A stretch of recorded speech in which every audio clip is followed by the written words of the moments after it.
এই বারাসত জেলার সাংবাদিক বন্ধুরা যারা এসেছেন এবং অন্যান্য জেলার সাংবাদিক বন্ধুদেরকে প্রথমে এই প্রেস বার্তাতে আমি স্বাগত জানাই।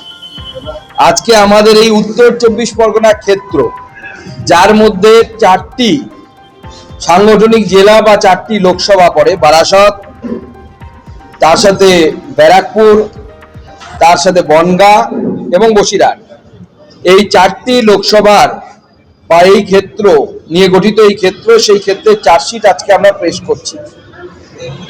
এই ক্ষেত্র পশ্চিমবঙ্গের রাজনীতিতে অত্যন্ত গুরুত্বপূর্ণ একটি ক্ষেত্র এবং এতে ভারতীয় জনতা পার্টি আগামী নির্বাচনে জনগণের আশীর্বাদ নিয়ে বিপুল ভোটে জয়ী হতে চলেছে। প্রথমে আমি আমার যে উপলব্ধি, সেই উপলব্ধি আপনাদের সামনে রাখতে চাই। আমার এই প্রেস কনফারেন্সে আমার সাথে উপস্থিত আছেন এই জেলার সভাপতি ভাই রাজীব, পাশের জেলার সভাপতি ভাই তাপস এবং তার পাশে এই জেলার প্রাক্তন সভাপতি শঙ্কর দা সহ অন্যান্য নেতৃত্ব এখানে উপস্থিত আছে। আজকে এই যে ক্ষেত্রের চার্জশিট, এই ক্ষেত্র কলকাতা একদম পার্শ্ববর্তী বা বৃহত্তর কলকাতার অংশ হওয়া সত্ত্বেও একটি মেট্রোপলিটন সিটি বা শহরের চারপাশে যে ধরনের সুযোগ সুবিধা থাকার কথা তার কোনোটাই পায় না। আমরা যদি এই বারাসত জেলা থেকে শুরু করি, এখানে বজ্র পদার্থের নিকাশির ব্যবস্থা ঠিক নেই। রাস্তাতে আপনি যেখানে সেখানে দেখতে পাবেন, সেখানে নোংরা আবর্জনা সমস্ত কিছু জমা করে রাখা আছে। তৃণমূলের কাউন্সিলর, তৃণমূলের পৌরসভা শুধু বারাসত নয়, ব্যারাকপুর হোক, কোথাও কোনো কাজ করে না।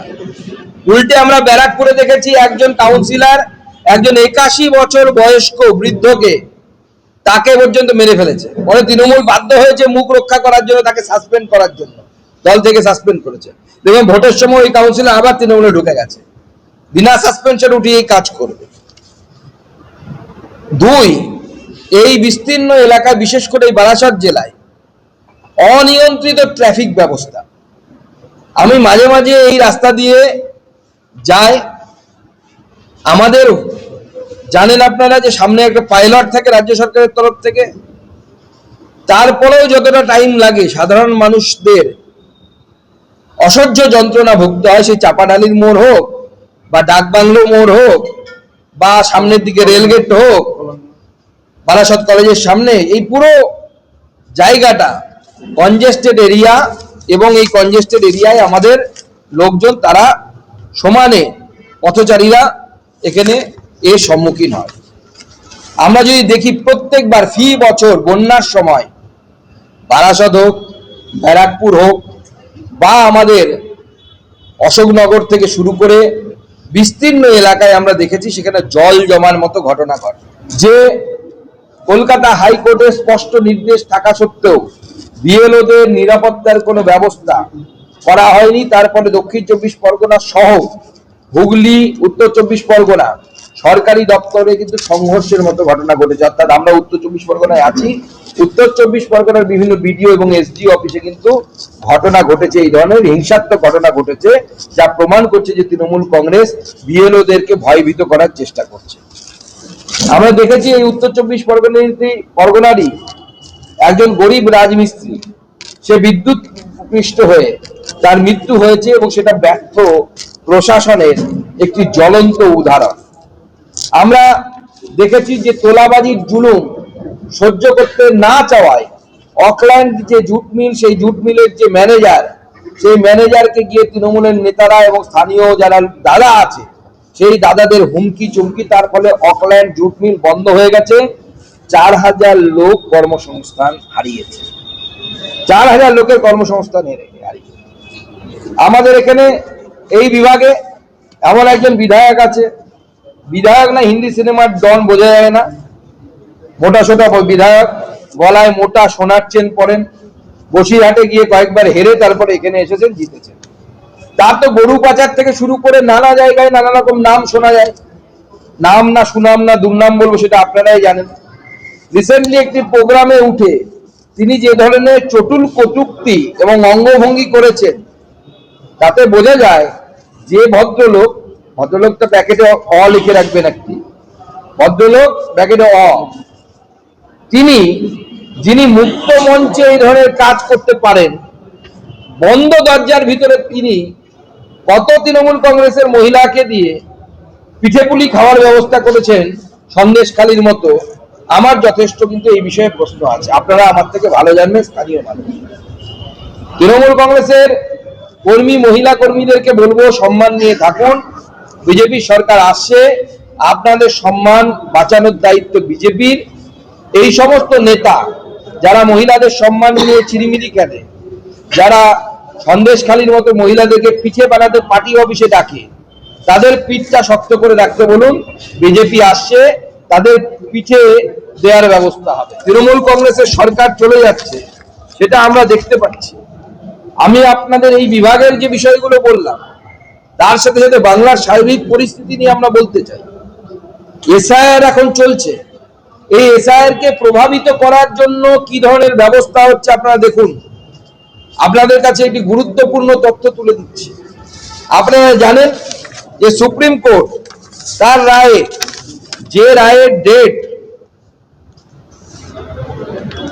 সেই রায় আপনাদেরকে আমি দেখাচ্ছি। সেই রায়ে স্পষ্ট বলে দিয়েছে যে কলকাতা হাইকোর্টের প্রধান বিচারপতি, তার উপস্থিতিতে কারা কারা বৈঠকে বসবে, যে বৈঠকের মধ্যে দিয়ে এই জুডিশিয়াল অফিসারদেরকে এসআইআর কাজে নিয়োগ করা হবে।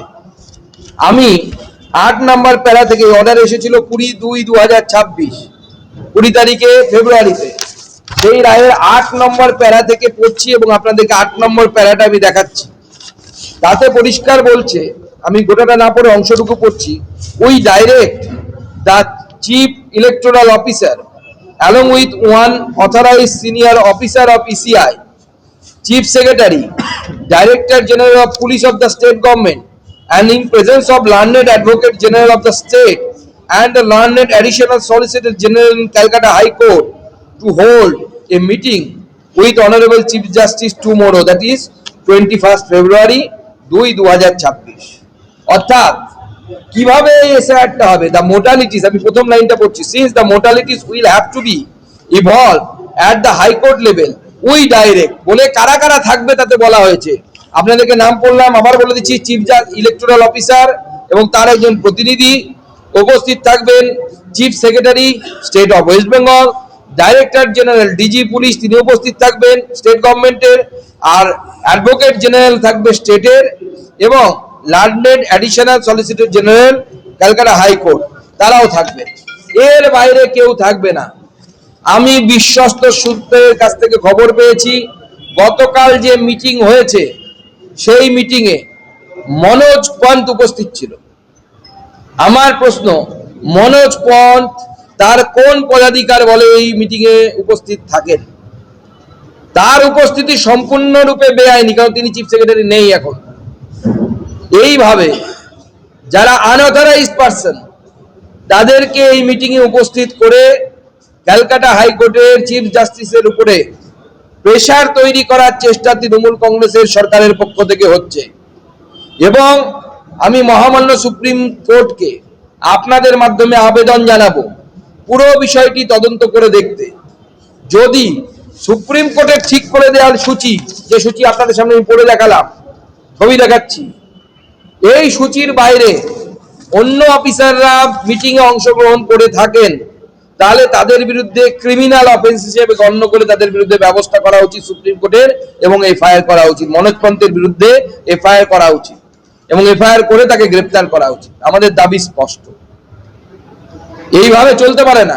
মামার বাড়ি নয়, পশ্চিমবঙ্গটা মামার বাড়ি হতে পারে ওই উগ্রপন্থীদের জন্য, যারা বলছে যে আমার পরিবার আমরা তৃণমূল করি, যাদেরকে ধরেছি 6-7 জন, তাদের মধ্যে থেকে একজন, তাদের মামার বাড়ি হতে পারে।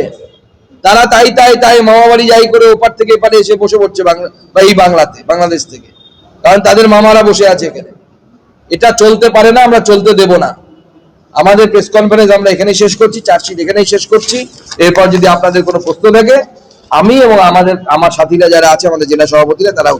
কিন্তু এখানকার রাজ্য সরকার কিন্তু সম্পূর্ণভাবে আটকে দিচ্ছে। আমরা দেখেছি এখানকার বিধায়ক, আমাদের এই যে পাশে ভাই আমার তাপস ঘোষ বসে আছে, তার এলাকার বিধায়ক, তিনি আমাদেরকে উন্নয়ন তো দিতে পারছেন না, মমতা বন্দ্যোপাধ্যায় সরকার উন্নয়ন দিতে পারছে না, অথচ তার ফতোয়া আমাদেরকে শুনতে হচ্ছে যে দুর্গাপুজোর সময় যখন নামাজ পড়ার সময় হবে তখন নাকি দুর্গাপুজোর মাইক, প্যান্ডেলের মাইক নাকি বন্ধ রাখতে হবে।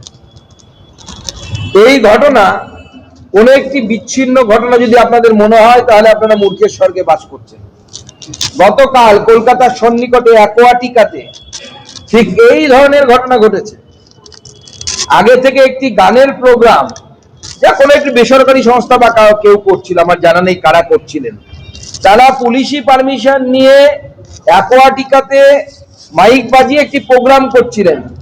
স্থানীয় মুসলিম যারা, তাদের আপত্তিতে সেই প্রোগ্রাম বন্ধ করে দিতে হয়, কারণ নামাজের সময় নাকি মাইক